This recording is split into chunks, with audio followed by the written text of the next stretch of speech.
Hello friends, welcome to SG Academy. Hope you are enjoying reading, learning from the SG Academy video lectures.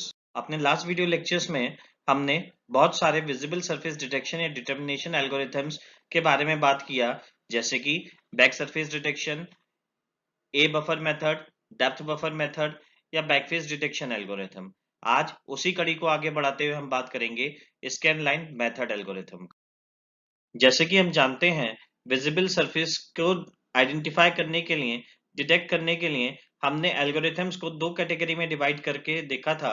पहली category जिसको हम object space method बोलते हैं, और जबकि second category जिसको हम इमेज स्पेस मेथड बोलते हैं। Scan line method hidden surface को रिमूव करने के लिए एक अप्रोच है जो इमेज स्पेस मेथड कैटेगरी में लाया करता है। इमेज स्पेस मेथड कैटेगरी वह कैटेगरी होता है जो इम्प्लीमेंट किया जाता है स्क्रीन कोऑर्डिनेट सिस्टम में, जहां पर हम ऑब्जेक्ट को देखते हैं।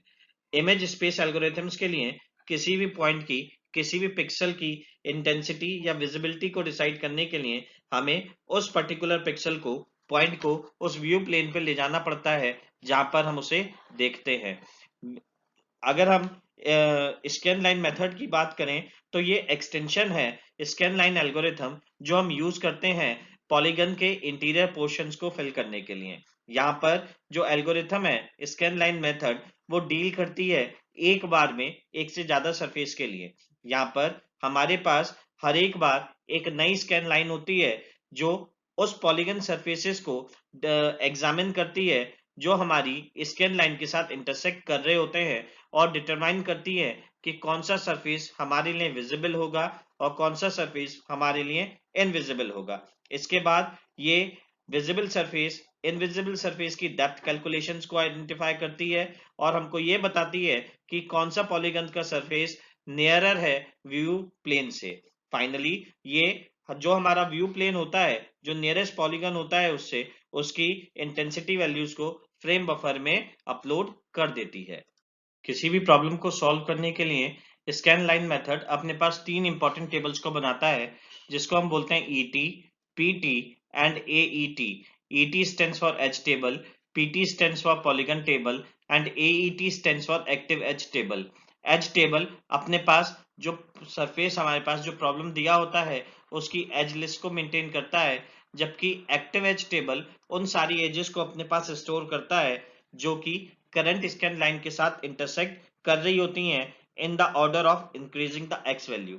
इसके साथ साथ जो स्कैन लाइन मेथड होता है हिडन सरफेस को रिमूवल करने के लिए, वो अपने पास एक फ्लैग को स्टोर करता है हर एक सरफेस के लिए, जिसकी वैल्यू या तो ऑन रहती है या फिर ऑफ रहती है, जो हमको ये इंडिकेट करता है कि जो स्कैन लाइन हमने कंसीडर किया है उसके करस्पॉन्डिंग जो सरफेस हमारे पास मिल रहा है वो उसके अंदर लाई कर रहा है या उसके बाहर लाई कर रहा है। जो स्कैन लाइन प्रोसेस होती हैं वो हमेशा लेफ्ट से राइट डायरेक्शन की तरफ मूव करती हैं, और जो लेफ्ट मोस्ट बाउंड्री होती है सरफेस की, वहां पर सरफेस फ्लैग को टर्न ऑन कर दिया जाता है, जबकि जो राइट मोस्ट बाउंड्री होती है उस पे टर्न ऑफ कर दिया जाता है। एज टेबल और एक्टिव एज टेबल के साथ साथ जो स्कैन लाइन मेथड है वो अपने पास एक पॉलीगन टेबल को भी स्टोर कर रखता है।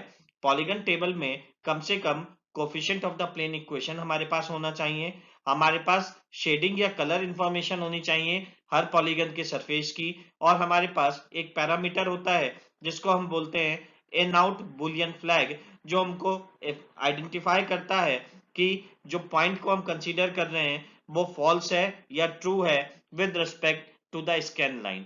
इसके लिए सबसे पहले हम कंसीडर कर लेते हैं एक एग्जांपल। सपोज करिए मेरे पास ये एक इमेज है, लेट अस कंसीडर कि मेरे पास ये एक इमेज है और इस इमेज पे ये मेरे पास एक स्कैन लाइन है। सो अगर मैं एज टेबल की बात करूं with respect to this scan line, तो ये स्कैन लाइन इंटरसेक्ट कर रही है let us say with an edge A B. So ये जो एज ए बी होगा, इसमें जो y का मिनिमम वैल्यू होगा, जिस y कोऑर्डिनेट का मिनिमम वैल्यू होगा, उसके रेस्पेक्ट में जो x वैल्यू होगी वो यहाँ पर x में रख दी जाएगी। सिमिलरली अगर मैं y मैक्स की बात करूं तो एज ए बी के लिए हमारे पास दो एंड पॉइंट्स होंगे, एक a होगा और एक b होगा। इसमें y की जो मैक्सिमम वैल्यू होगी वो रख दी जाएगी। डेल्टा x का वैल्यू होता है that is equal to 1/m। Delta x कितना होता है 1/m। और आईडी मींस कि हमने अगर बोला दिस इज एज 1 तो हम इसे E1 के नाम से स्टोर कर सकते हैं। अगर इसके करस्पॉन्डिंग हमारे पास और भी वैल्यूज हैं तो हम यहाँ पर एक लिंकर को हमने लेकर रखा हुआ है। जो सेकंड टेबल हमारे पास होती है उसको हम पॉलीगन टेबल बोलते हैं। पॉलीगन टेबल में हमारे पास क्या होता है अगेन आईडी, हर एक एज का हमने एक आईडी दिया होता है। करस्पॉन्डिंग प्लेन इक्वेशन जिसे हमने बोला और मैंने आपको बताया coefficient of the plane equations हमारे पास होनी चाहिए। शेडिंग इंफॉर्मेशन क्या होता है कि जो सरफेस है वो लाई कर रहा है या नहीं लाई कर रहा है, और लाई कर रहा है तो उसका शेडिंग इंफॉर्मेशन ऑन है या ऑफ है। इन और आउट जो पॉइंट हमने कंसीडर किया है वो हमारे पॉलीगन सरफेस के इंटीरियर में है या एक्सटीरियर में है। सिमिलरली अगर हम third table active edge table की बात करें तो यहाँ पर हमारे पास जो एंट्रीज होती हैं that is scan line, edge and surface.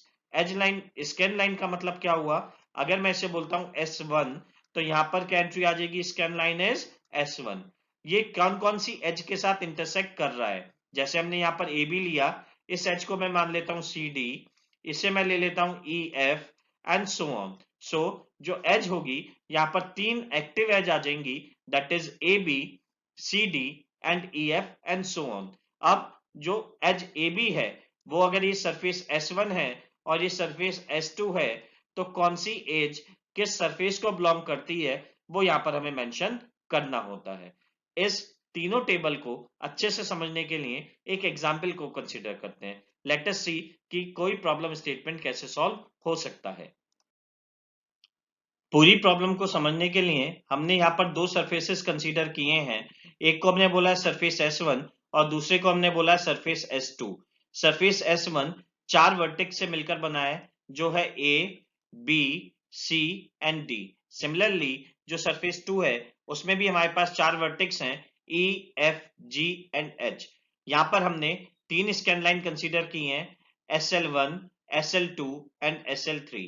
अगर हमें इसके लिए एक्टिव एज टेबल बनानी हो तो वो कैसे बनेगी, सबसे पहले हमने बोला surface scan line 1। Scan line 1 के लिए हम लेफ्ट मोस्ट से शुरू होते हैं और यहाँ पर हम लिखते चले जाते हैं कि कौन कौन सी एज के साथ हमारी ये स्कैन लाइन इंटरसेक्ट कर रही है। जब हम इस पर्टिकुलर पोजीशन से शुरू हो रहे हैं तो सबसे पहले जो एज को ये इंटरसेक्ट कर रही है वो है AB। हमने यहाँ पर AB को मेंशन किया। देन जब हम आगे बढ़े तो इसने इंटरसेक्ट किया BC, तो सेकंड कॉलम में हमने लिख दिया BC। सिमिलरली जब और आगे हम इसको मूव किए तो हमें मिला EH, थर्ड कॉलम में EH एंड सेम लास्टली हमें मिलता है राइट मोस्ट एज जिसको हमने बोला FG।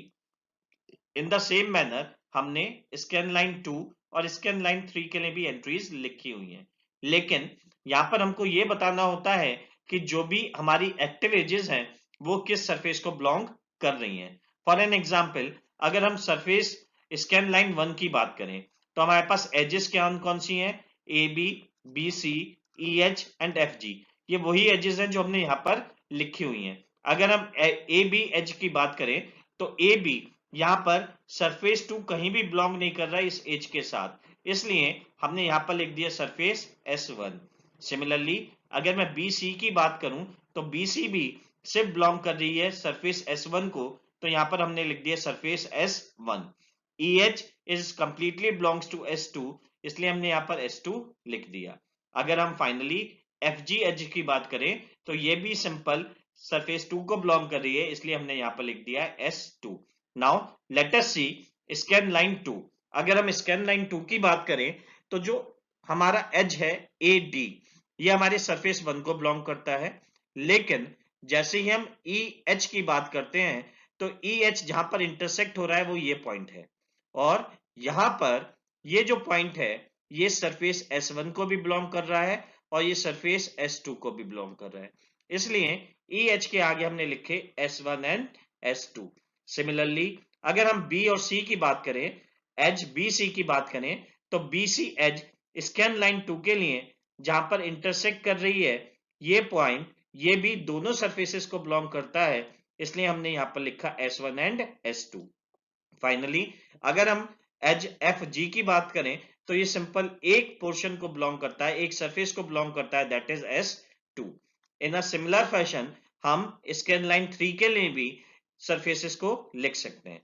नाउ क्वेश्चन ये आता है कि जहां पर एक सिंगल सरफेस आ रहा है वो हमें पता है कि कौन सा पोर्शन विजिबल होगा, लेकिन जहां पर एक से ज्यादा सरफेसेस हमारे पास आ रहे हैं हमको आइडेंटिफाई करना होता है कि कौन सा सरफेस हमको विजिबल होगा या कौन सा सरफेस हमको विजिबल नहीं होगा। इसके लिए हम यहाँ पर डेप्थ कैलकुलेशंस लगाते हैं और डेप्थ कैलकुलेशन सिंपल वैसे ही लगती हैं जैसे हम किसी भी एल्गोरिथम में लगाते हुए चले आए हैं।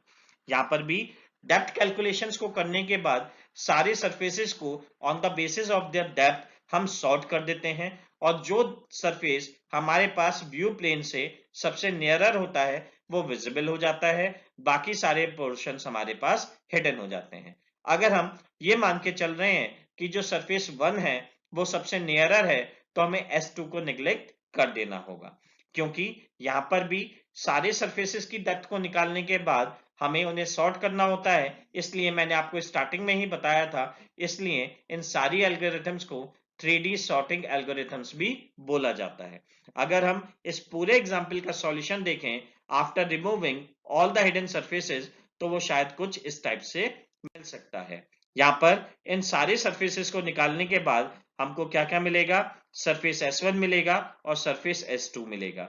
जो पोर्शन यहाँ पर था हमारे पास वो पोर्शन रिमूव हो गया होगा। उम्मीद है आपको स्कैन लाइन मेथड का एग्जाम्पल और उसका कॉन्सेप्ट समझ आया होगा। फिर भी अगर आपकी कोई क्वेरी है तो आप हमको लिख सकते हैं gaurav13shaurya@gmail.com पर, and please don't forget to like the video and subscribe the channel. Thank you.